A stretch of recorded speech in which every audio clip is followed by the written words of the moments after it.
If you are an NFT project founder or a platform, one of the biggest conversations a lot of founders have is, what are we going to use for our utility for our project? These days, there's a lot of projects that get launched without utility and a lot of projects get launched with utility. And typically the ones that have utility are the ones that tend to succeed and last the longest. Now you're probably wondering, Eric, what type of utility is out there and what even is utility? Stay tuned and we'll talk all about the top 5 project utility ideas that founders need to be thinking about.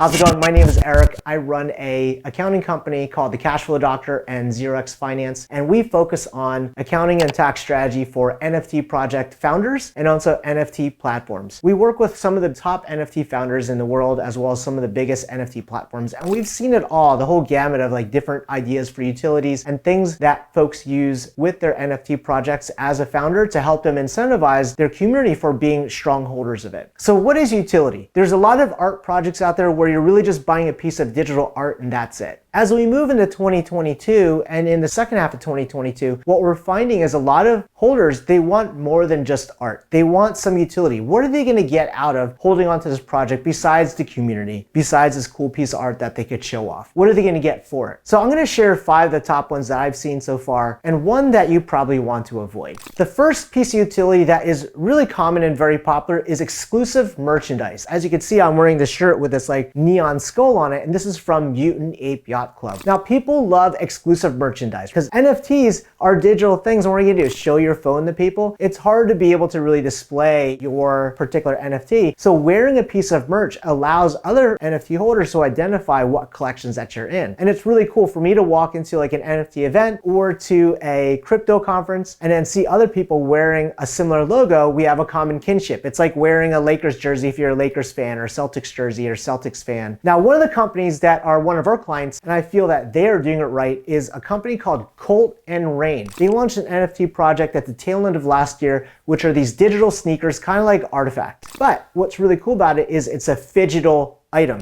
meaning it's an intersection of digital and physical. So what George did, who's a founder of Colt and Rain, is he made these sneakers in Italy. They're actually in the production process in Italy, where holders of the project now have legit merch of these Italian-made sneakers. And he has a jacket drop, a varsity jacket drop that I participated in, where it's gonna be beautifully done varsity jacket with patches from all the different projects he collaborated with. There are certain projects like Bored Ape Yacht Club and Cool Cats, which have screen printed stuff, which is kind of cool, but people wanna be more exclusive. If you're holding onto an asset that's worth thousands of dollars, you wanna wear something that exemplifies the brand. The second thing that's really interesting in terms of utility is the sharing of royalties or earnings. Now, I have 2 clients that really fit into this space. The first one is Capsule House. What's really cool about Capsule House is it's a project that was founded in this gachapon Japanese anime style of project. And what's cool about it is a percentage of the royalties that they earn from the secondary marketplace, they put those funds into a community treasury wallet. So effectively, they're sharing a percentage of what they've earned in this community treasury, and now the community can vote on what they want to do with those funds to help grow the project, provide events, do community related things, do community initiatives. So people really like that. They love this ability and way of being able to participate in the business of the NFT project. The second one that's really cool is good friends of mine's, the Chainsmokers. They're a DJ group that's based out of New York, 2 really awesome guys. And then what they do is they launched a project that came along with their most recent album. And the way that it worked is they issued 5,000 NFTs. They're some of the closest fans. And with those NFTs, a holder can participate in a percentage of the royalties from digital streaming. So allowing your community to participate in the royalties or some of the income generating side of the business is a really interesting utility that people really think is fascinating. And I think that's really cool. Very Web3 ethos, a very community-based ethos.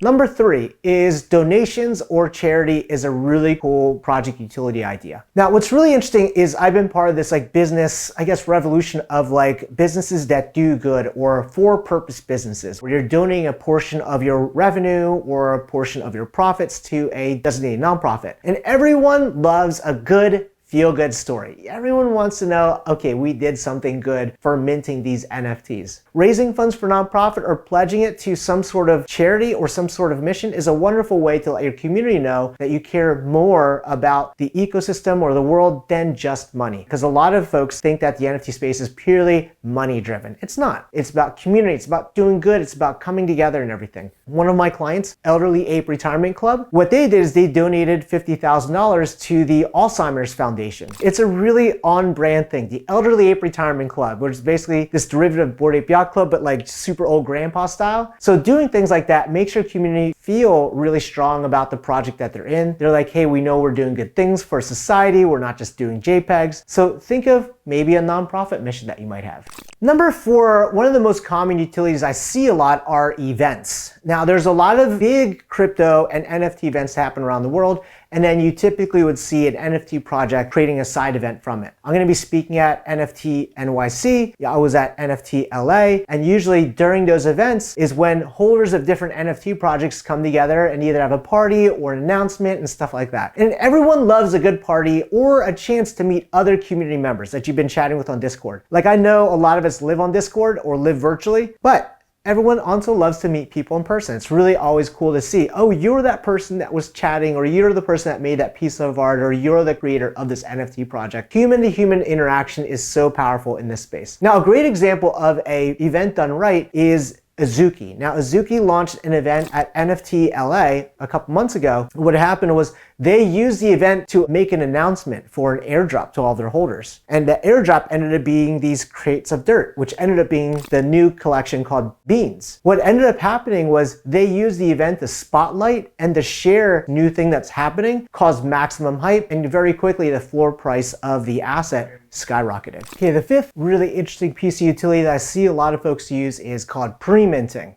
So oftentimes the first collection that a NFT founder launches is what we call the Genesis collection, or the first collection out there. And then normally what happens is if you're a holder of that Genesis collection, this will allow you to get whitelist or early access to these secondary collections. And a lot of folks really love this. They love the ability of having an exclusive access to what comes next. If they're already buying your assets and they love the community, chances are they're probably going to want to buy your next collection. So by offering a pre-mint access or pre-mint availability for future launches, it's going to make the community very happy about that piece of utility. Oftentimes what we see too is when a project announces their new project and says that only holders get early access or pre-launch access or an airdrop from it, it typically causes the floor price to go up because there's going to be more demand for your project. Now, there's one utility that I highly recommend founders avoid unless you are super legit and super well funded. That one piece of utility that I recommend most founders to avoid stating or doing is creating a game. Now, this is one of the most common ones I see out there when you have an overly ambitious founder where they're like, hey, we're going to create a game.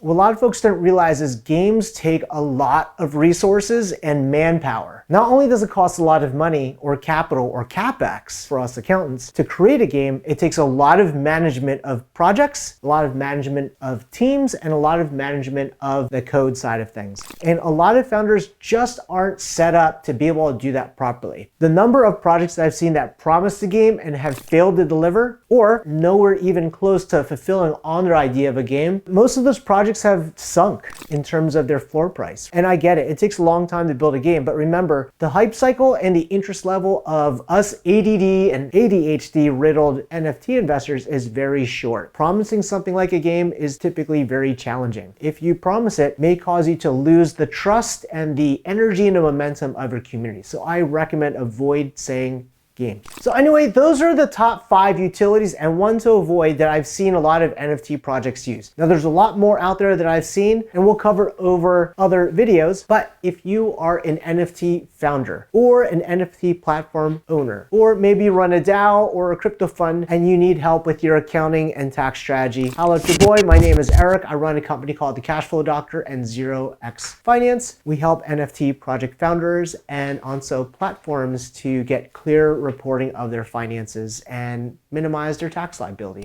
Anyway, I make videos here once per week here on YouTube about NFTs and the NFT space. I would love to have you come and join us on this journey. Don't forget to hit the subscribe button, like if you enjoyed this video, and drop a comment in the section below. Would love to have a great conversation with you. With that said, have a great week. We'll talk to you soon. Take care.